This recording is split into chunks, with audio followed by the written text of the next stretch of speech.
let's extend a warm welcome to our speaker, Professor Daniel Aldrich.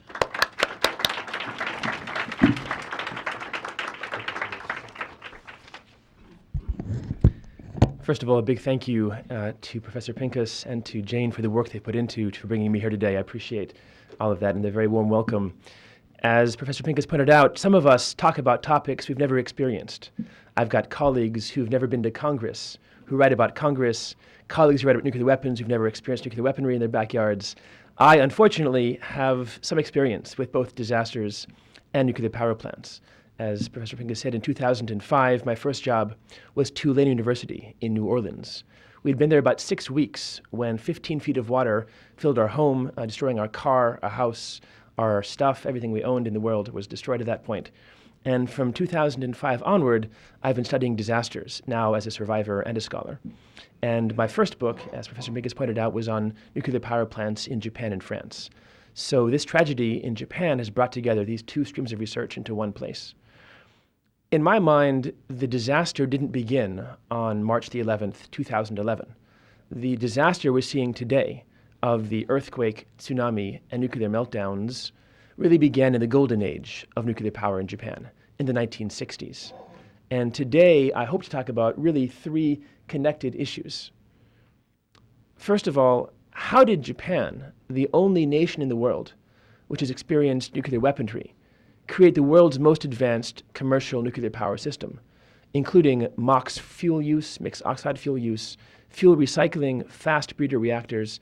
How did this happen in a country that should have what they call a nuclear allergy? That begins back in the 1960s and is the past. After the disaster of March 11th, how did civil society respond? The individuals between the government and the market, that is groups, NGOs, individual groups, how did they think to respond to this disaster? And I'll be talking about citizen science, mass protests, and mobilization. And finally, the future of this disaster. What factors will make a difference, beginning now, in how communities in Japan respond? Which elements will make them more resilient to these kind of shocks and help them recover over time? Let's go back in time for a second. This map shows the 17 communities in Japan that hosted nuclear power plant facilities. And a quick look will show you all of them are on the coast. So if you ask why did the government choose these areas, especially the more vulnerable coastal areas of Fukushima Daiichi and Daini, why did field work back in 2002, 2003, and areas that are also vulnerable to disasters in other areas, I would argue they didn't choose these areas based solely on technocratic criteria of geography, criteria of geology, or criteria of meteorology. I would argue, from data and research that I did, that they chose these host communities based on the ability to resist the project. That is, the national government in Japan worked with private utilities to place these projects in backyards of communities where civil society was weaker and less likely to mobilize and coordinate against these projects. I'll just show you one piece of evidence from that book I mentioned before, Site Fights. If you think about siting, building a nuclear power plant project, in terms of the possibility of finishing it, when you propose a plant, what's the likelihood of it coming online? So this y-axis here, this column on the left, that's the possibility of the plant being done. The x-axis, the bottom vertex there, shows how local community groups changed over time before the siting attempt. In those communities where there was no change, or they increased their strength over time, the probability of the plant being finished, that is coming online, was quite low.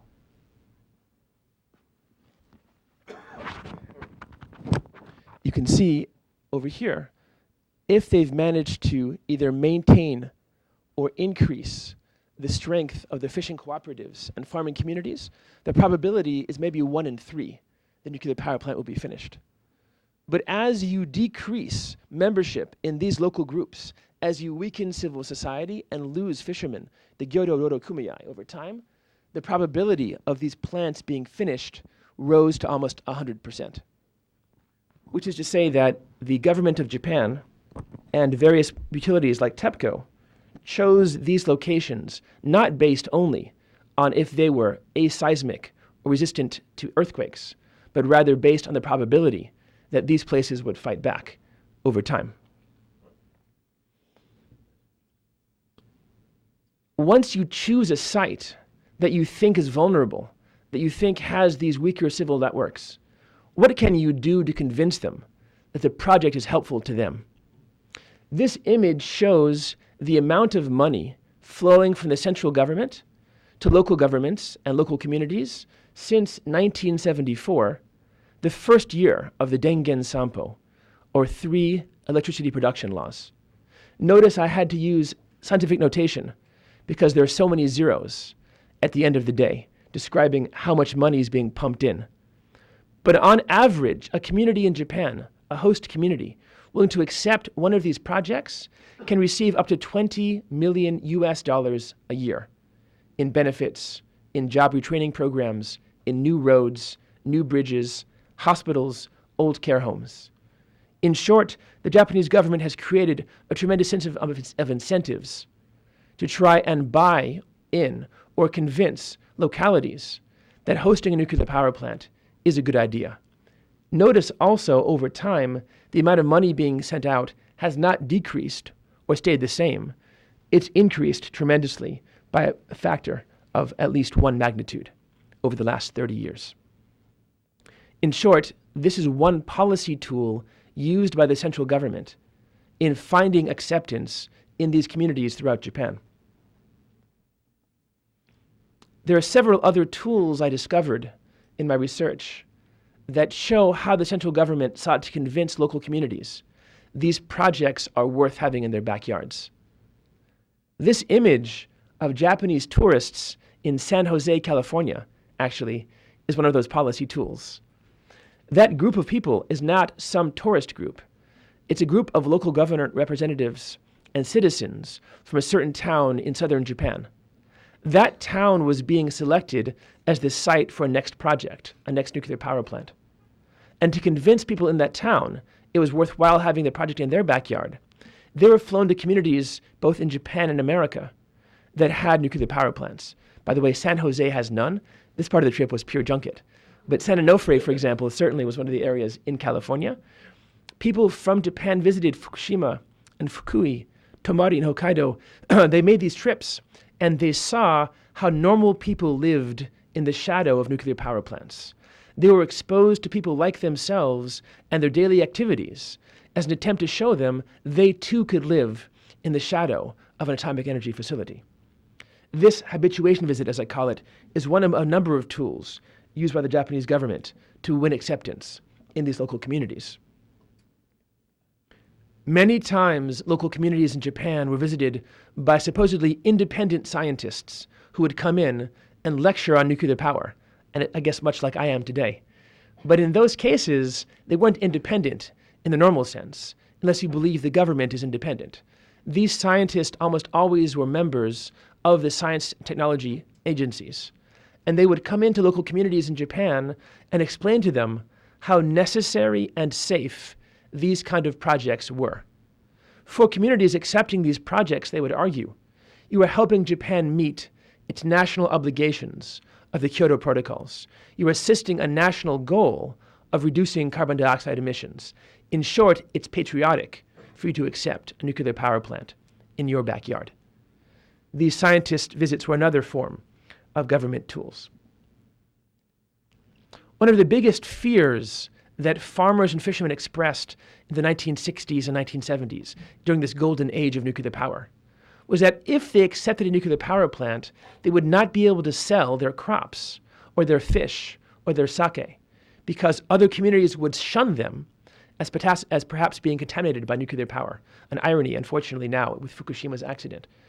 So to overcome this concern about nuclear blight, the central government began a yearly fair, the Electricity Hometown Fair, I have a picture of here, where outside Tokyo in Makuhari-messe, some 180,000 people come by and buy products only from those communities that host nuclear power plants.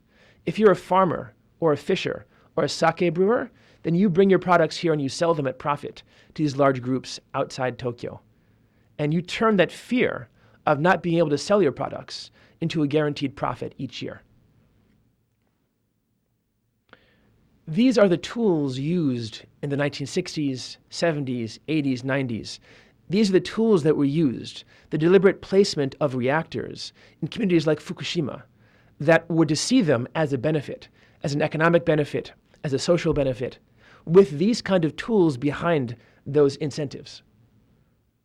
Since that moment, though, things have changed. Since the disaster on March 11th, civil society, I believe, has moved from being somewhat of a passive actor in the field of nuclear power to being a more active one.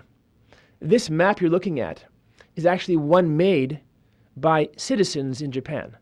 It's one form of citizen science. Initially, after the reactor meltdowns in March of 2011, many local governments felt, and citizens felt, they were not receiving accurate and up-to-date information on the levels of radioactivity in their own homes, in their schools and playgrounds, in their supermarkets, and in their villages. So in response, many local Japanese citizens around Japan began using their own Geiger counters and own radiation detectors, taking measurements and uploading that data to a shared website called Safecast, which is, by the way, now active and has more than 800,000 pieces of data. This map I took shows in green, yellow, and red the millisievert exposure that citizens measured on their own in their trips up to Fukushima and around the areas that have been evacuated since the disaster. Notice the very strong red areas, of course, in Futaba and Okuma, and then further up in Itate. But the more or less green areas, ranging down from Tokyo and the roads people took to drive up. What's radiation? Gamma, beta, or alpha radiation? So this is the standard Geiger counter. These are measured in millisieverts of measurable radiation levels that citizens can build themselves. The information is all on the line if you want to check it out yourself. It's all available online. So the Safecast is one form of the new activism that we're seeing from citizens throughout Japan.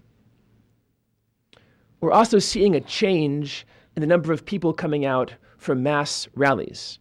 If you've been following the news since March of 2011, there have been several rallies of over 50,000 participants. This is one of them, taking place in Yoyogi Park in Tokyo. These are events where individuals who have never before been to protests are now showing up, expressing their anger at the national policies in Japan and expressing their belief that the next generation of power in Japan needs to come from alternative sources, even if there are economic costs to the country, even if it means higher electricity prices for them, brownouts, and longer terms of reduced consumption. These crowds have expressed their anger and belief that these methods are worth fighting for. There's one other sign I want to show you of, excuse me one second, I'm sorry, of citizen anger over this new accident. And this comes from Fukushima.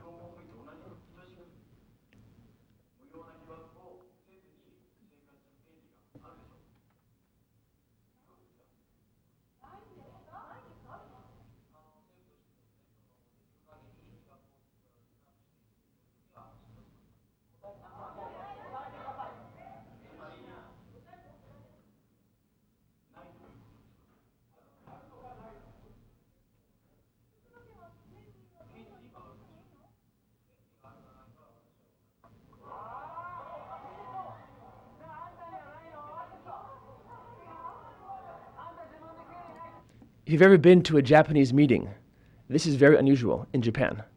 To have people interrupting government officials, to have them yelling out in a meeting. This is one of a number of videos that you can find online that show the anger by people living in Fukushima and what they see as a slow response from the government, an inadequate response from the government, and also in many ways a cover-up by both TEPCO and the utilities of the amount of radiation that they were exposed to immediately following the disaster in March. This is the current level, I believe, then, of local response from civil society. How about the future of Japan? What factors will help these communities in Fukushima, in Miyagi, in Iwate to recover now over the next few years? I want to share with you some of the results I've found from my research now on this question of disaster recovery. If you read the literature on disaster recovery, there are really 5 major theories to explain what factors matter after disasters. The first and perhaps most obvious is money. Money primarily in terms of aid. And the argument is the more aid that flows into communities, the more money from the Red Cross or the national government or from NGOs, the more quickly people will recover. Another argument in the top middle is about the quality of governance. If governments are doing their job, if leaders are responsible and transparent in their decisions, then the recovery should happen more quickly. New Orleans, for example, criticized its leaders as being less than fair and open in their response after the 2005 Hurricane Katrina disaster. Another theory on the right-hand corner there is about the level of damage. The argument being that the more damage done by the disaster, the slower the recovery. So that a small tornado, for example, in the Midwest, might be a quicker recovery than 2 months of 15 feet of water in New Orleans in comparison. Some have argued that population density matters. That is, how many people are living nearby, the ability to find land for temporary housing, the ability to find land for new housing as well. And some have argued in the bottom right that inequality matters. That picture in the bottom right is from the favelas, the poverty-stricken areas of Brazil. On the left side of the wall are shanty towns. On the right side are condominiums with their own swimming pool in each condominium. These are the 5 standard arguments about what drives recovery. But I think these are missing something critical. What I think these explanations for disaster are missing is the role of social networks, the ability for us to connect to each other, coordinate our activities, and mobilize as a group. And really, I talk about 3 different types of bonds that tie us together. The first type is what we call bonding social capital. This connects people who are quite similar. So for example, if you're a student at Michigan, probably most of your friends are also students here at U of M. But occasionally, there are bonds that bridge gaps of race, of ethnicity, or religion. We saw those in bridging social capital. Churches, schools, racing clubs, lacrosse teams, those kind of group activities might bridge individuals who may not necessarily be the same race or same ethnicity or same gender, but come together through group activities. A final type of social capital is what we're calling linking social capital. These are connections from normal citizens to individuals who hold positions of power, perhaps in the government or in NGOs. People who can do something, perhaps, when those times of crisis come. And there are really 3 different ways in which this social capital works after a disaster. The first decision made by any survivor after disaster is exit or voice. Exit means that you decide the costs, psychic, emotional, and financial, of rebuilding your life in your own home is too high. Perhaps you lack savings to rebuild your home. Perhaps the emotional trauma was too great. Perhaps you have friends moving elsewhere. But if you decide that the costs are too high, you will exit your old community that was damaged by the disaster and move someplace new. Notice I'm no longer in New Orleans, for example.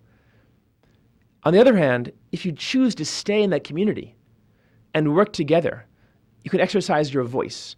Voice means citizens in that area come together and express their needs and desires, decision makers in government, in NGOs, and in authority. We found in our research, whether in India, Japan, or America, groups with higher levels of social capital are more likely to express voice over exit. That is, people who are tied into their communities will return no matter what level of damage or disaster struck their homes. A second mechanism for social capital is what we call overcoming collective action barriers. Many of us feel strongly about our issues, whether it's questions of abortion or questions of civil rights, but few of us vote regularly and few of us still go out and march in demonstrations. We know from research the best predictor of us voting is whether or not our friends vote. The best predictor of going to the gym is whether or not our friends go to the gym. We're tied into networks. I'll tell you 2 quick stories, one positive and one negative, of the ability or inability to overcome collective action problems. In Kobe, after the 1995 earthquake, the city of Kobe offered a very good deal to private condominium owners. They told them they would come in and remove all the debris from the earthquake for free on condition that every owner in the condominium signed a petition asking for them to do so. Less than half of the condominiums in Kobe ended up taking advantage of this deal. They simply could not find and locate their co-owners in these condominiums to have them sign off on these deals. So the debris sat on the ground for up to 2.5 years after that earthquake. In New Orleans in 2005, in the Village de l'Est area of Vietnamese and Vietnamese Americans, over 800 people came back into New Orleans in October of 2005, very early after the disaster. And they wanted their power turned back on. And they called Entergy, the local utility, and asked them to please turn the power back on. They were told if they could gather signatures in a week, they would be taken seriously and it would be turned back on. They had 1,000 in 2 days. They had the connections. They had the ability to find those individuals wherever they were and get the activity. They overcame these barriers to collective action. A final mechanism for social capital after disaster is what we call informal insurance. Informal insurance can't be purchased from Aetna or from Geico. It's what you get when you invest in relationships and friendships. After a disaster, most of the sources of things that we need, food, water, medical care, child care, they're shut down. At precisely that moment, we turn to our friends and our neighbors and our networks. If you need a chainsaw to cut out the molding baseboards in your home, you can't get a Walmart in New Orleans in October or December of 2005. Your friends have to have those tools. If you need a place to stay after the Kobe earthquake, you can find it with a friend's house or an acquaintance. So after disasters, the suppliers of those goods are often network members, friends, family, and people who live nearby. And now quickly I want to give 2 examples from Japan's past to show you how these 3 types of mechanisms have worked in history. In 1923, a tremendous earthquake struck Tokyo, Japan. This image shows the population change per year between 1923 and 1933.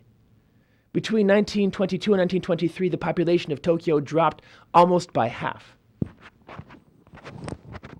Notice this bar is close to 0.5, a loss. In the next year, between 1923 and 1924, it rebounded. It grew by 30%. But then the average over the next decade was roughly 0. People neither came in nor left their communities. This is made up of 40 different neighborhoods in Tokyo, the average of those 40. But notice there are outliers.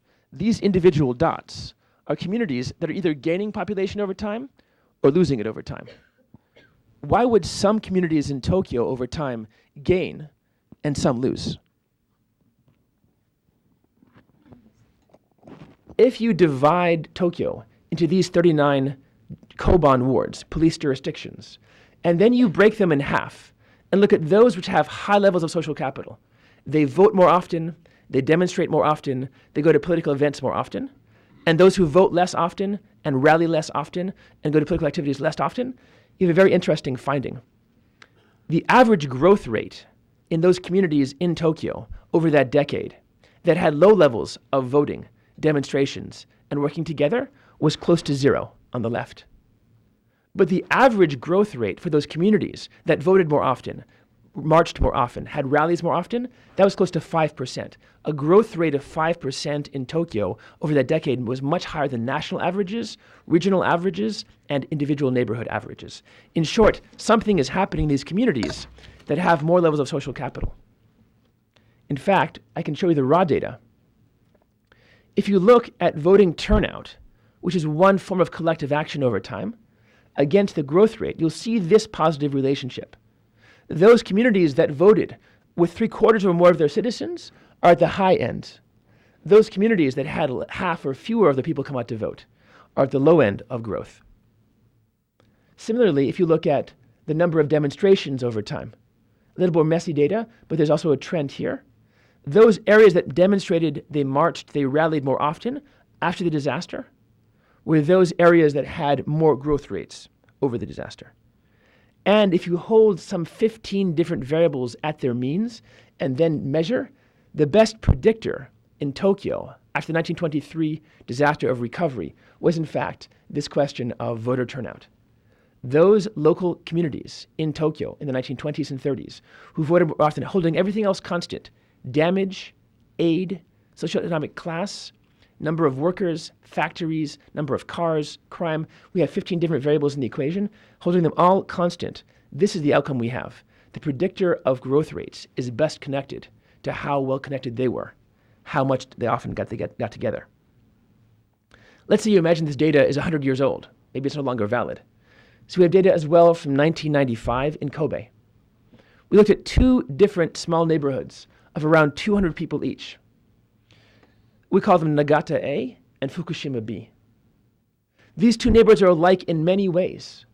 They're about the same size. The average age is about the same. The number of households is the same. Income is quite similar. But now look at the last few measurements. How long they've lived there, the number of born there locally, and those renting versus owning their homes. Nagata A has a much lower average time living in the community, 30 versus 40 years. Fewer than 10% were actually born in the community versus over 70%. 1/3 of them are renting versus only 1 in 8. We looked at these two communities over time. Of these two, Fukushima B, the community that had stronger bonds, longer tenure in the community, more time in the area, that was the community that recovered better in Kobe over time. That's a very small level. We can also look at the larger level in Kobe. There are 9 wards in Kobe. We've mapped out here how population changed between 1990 and 2010. Notice almost all of them had a hit in 1995 when the disaster struck. Some of them took the hit and then started rebuilding. Some of them took the hit and started going down, just like in Tokyo.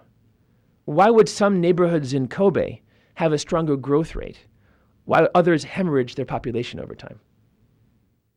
So I won't bore you with the details, but again, we did an analysis of roughly 150 of these areas over time. The best predictor in Kobe over time was the number of non-profit organizations being created at the neighborhood level. Just like in Tokyo, when individuals worked together collectively, when there were activities they had done as a group, those neighborhoods, holding everything else constant, damage, income, inequality, and so forth, the best predictor over time of recovery was their ability to work together to build new nonprofit organizations after that disaster. Okay, if I'm correct, and in fact social capital is a critical factor in recovery, what can Japan and other countries around the world experiencing these kind of horrible tragedies do then to try to create resilience and the ability to rebound from these kind of tragedies? If you remember Fred Rogers from Mr. Rogers' Neighborhood, he would always ask you to be his neighbor. So we actually have an experiment that we're trying out. We have people call up their neighbors and ask for a sleepover. It doesn't work always well, as we hope sometimes, but in those cases where it does work out well, individuals who get to know their neighbors, this information is critical. As we saw, unfortunately, in areas of Fukushima, Iwate, and Miyagi, if you know your neighbor needs a car to get out because they have no transportation, or if they're bedridden, they need diabetes medicine, they're in a wheelchair, they need help getting out of their house, if you have that information, when a tragedy strikes, you can be ready to help them. One of the biggest factors we've discovered so far in the survival and evacuation rates was the ability of people to know there was a tsunami coming and to get out in time. Getting out in time often required the help of others, especially for the elderly and the infirm. So having this information, knowing your neighbors, is the first individual step that we can take as residents of our communities to build up our resilience to future disasters. The next step up from individuals is community knowledge. In the upper right-hand corner, I've got a picture there of a West Lafayette, Indiana block party. It's not too wild, I have to admit, but the idea is quite simple. We're trying to get together people who wouldn't normally meet. We're building that bridging social capital. We're meeting people who don't live around the corner. Maybe they're further down the street from us. But if you can come together and, again, make those connections, then when you need to have a group patrol after a disaster, like in New Orleans or in Kobe, to stop looting, you know your neighbors' names and can work with them. You know their faces and know where to find them. You've got email addresses or phone numbers to call them if there's a disaster, and landlines all go down. We have 2 other suggestions that we're trying out, both of which are much more expensive than the first 2 suggestions. The bottom left-hand corner is a focus group. And we've seen now, both in post-conflict areas in Nicaragua and in South Africa, that if you bring people together who normally wouldn't meet over about 2.5 months, once or twice a week for 3 hours, those individuals, simply by meeting together and working on shared problems, have high levels of trust and cooperation and ability to work together. That is, simply coming together regularly for a meeting on a shared topic of interest can create bonds in communities. This could be a PTA group, this could be a new park provision, this could be a homeowners association. Coming together in a formal setting regularly builds up levels of trust, builds up ties. The final proposal we have comes both from Canada, this is a Toronto dollar, also from Ithaca, where there are Ithaca dollars, and in Japan, where there's what we call community currency. Community currency is not official currency, it's local money given to volunteers. If you invest time and effort into your community, if you read books to young children, if you volunteer at a soup kitchen, if you go to an old folks home and help out there, you can be paid in local scrip like this Toronto dollar. It can't be spent at Walmart or McDonald's. It can only be spent at local merchants, mom and pop stores, and other individuals. So you're forced now to take that currency and spend it locally, to build up connections to local stores, to build up connections to the farmers market and people living nearby. In short, we're incentivizing volunteerism. We're creating new reasons to get out of your homes, to turn off the TVs and off the YouTubes, and to go out of your house. Okay, I'll wrap up now. First, I argued that the beginning of the disaster that we saw began back in the 1960s and 70s, with the decision to build these kind of nuclear power plants in communities like Fukushima, which had lower levels of social capital. That is, the choice of sites for these plants wasn't based solely on technocratic criteria, but rather based on the impressions they gave on how strongly they'd resist the siting attempt. Therefore, these networks of resistance and networks of citizens played a role in the site selection process, and I would argue very strongly they'll continue to play a role now in the post-recovery process as well.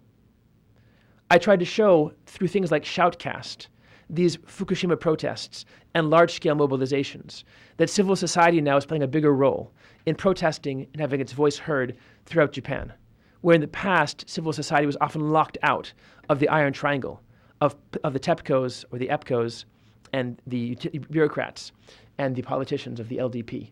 Now we see much more of a bottom-up response. We see more petitions circulating now for referenda on the national level to stop nuclear power, and a willingness to accept a cost that would be higher, less consumption, and overall economic costs for a new social policy, that is, the reduction of use of nuclear power over time.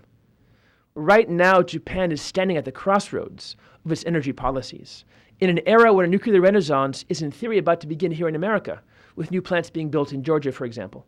We are seeing countries like Germany, Switzerland, and Italy make choices socially to end their use of nuclear power.